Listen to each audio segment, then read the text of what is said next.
Good morning, everybody. Today I'm going to be talking about a very commonly used term, blood pressure. Sadly, in the millennium, it's almost always used as high blood pressure or low blood pressure, or hypertension and lower and hypotension. Hyper meaning higher than normal, and hypo meaning lower than normal. What I want to explain to you today is what is blood pressure. If you have normally noticed, a blood pressure reading comes in two components. Say, for example, somebody's blood pressure is 130 over 90. There are two components to it, 130 and 90, the top one and the bottom one. The 130 in medical terms is called systolic blood pressure, and the lower one, 90, in medical terms is called diastolic blood pressure. But what does it signify? We have a very important organ called the heart in our body. Now, the heart's job is to pump clean, oxygenated blood to the rest of the body to keep it alive and functioning. It uses arteries to do so. We have some major arteries, we have some smaller ones, and we have some really teeny weeny ones, even called arterioles. All of their job is to basically carry blood from oxygenated blood from the heart to the rest of the body. Now, when the heart pumps blood, this blood goes into these major arteries and puts pressure on the walls of the arteries. That is the top reading. So 130 in the example that I cited of 130 over 90 is the blood pressure that is exerted by the blood on the walls of the arteries when the heart is pumped blood. Now the heart is pumped blood, it's empty. It has to wait for the blood to fill again, which is the resting phase of the heart. So the blood will fill in the heart again, the heart will oxygenate that blood and pump it again. The blood pressure that is at that resting stage when the blood is getting filled in the heart again is the lower reading, 90. So you have pumping, which is the top blood pressure, a top reading, then you have the resting phase, and then you have the pumping again. This essentially is the dynamics of those two numbers which we seem to be dealing with on a daily basis. Now, what is normal blood pressure?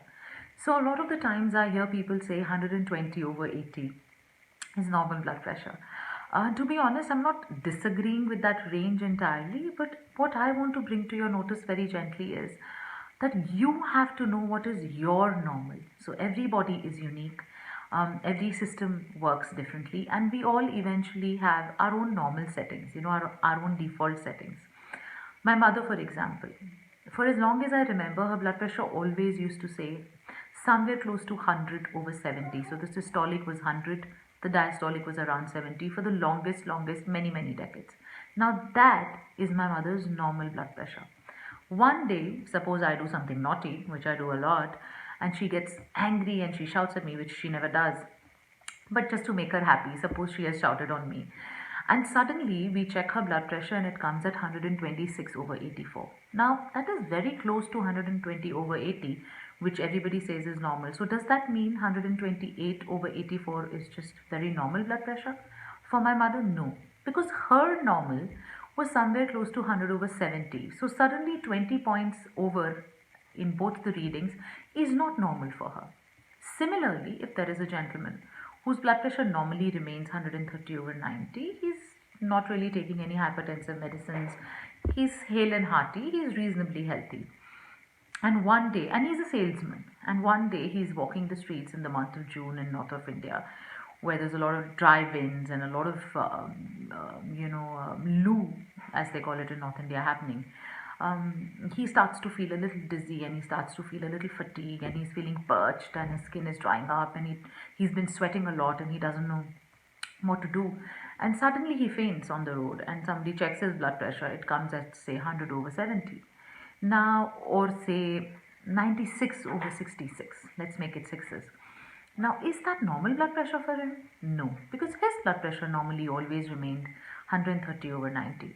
So it's very important that as individuals we understand our own normals. It helps us then to understand the abnormalities or the deviations, so to say. And also very important for us to hear what our bodies are saying. Our bodies are very smart. Because of evolution, we are we are the only intelligent creatures, as they say. So, you've gone to your office and you've had this argument with your boss, and suddenly you come out and you're all red in the face, you're flushed, your ears are ringing, and you start getting this thumping headache at the back of your neck. Your body is trying to tell you something, that your heart has had to pump a lot of blood, and your blood pressure might have raised a little bit. Or you're a mother whose child's birthday it is, and she has been cooking from 6 in the morning, and she has these 50 children coming in the evening, and she's been standing on her feet all the time for about 8 9 hours, and by the time it's evening she's dead tired, and then she starts to feel a little dizzy. She was feeling a little fatigued, she's feeling a little tired, she's feeling listless, and then she's feeling dizzy. So again, your body's telling you something. Your blood pressure may have dropped a little bit because you just didn't drink water, you've been standing all the time, so the blood is all collected down in your legs. You need to probably lie down and raise your legs a little bit for the blood pressure to go back to normal again. So, what I'm trying to say is, be attentive, cut out on all the extra noises that you have around you, preachers and creatures, and the noise of life and chaos. And sometimes just quieten your excuse me, quieten yourself and listen to what your body is saying. More often than not, your body is giving you these little signals, these little warning signs, or is seeking your help to become healthy again. And once you know, then you're normal, it'll become very easy for you to identify that something is not right. I need to check this out. This is my little endeavor to bring you face to face to becoming healthy on a daily basis, to living healthy, and to living a long and healthy life. Longevity, anti aging, age reversing is all possible by doing these little things every single day. But it all starts with understanding these terms as to what they mean, that we use randomly, and also listening to our bodies. This is Dr. Navya signing off, hoping and praying that you never have to see me in a hospital setting, because prevention is still better than cure. Bye bye.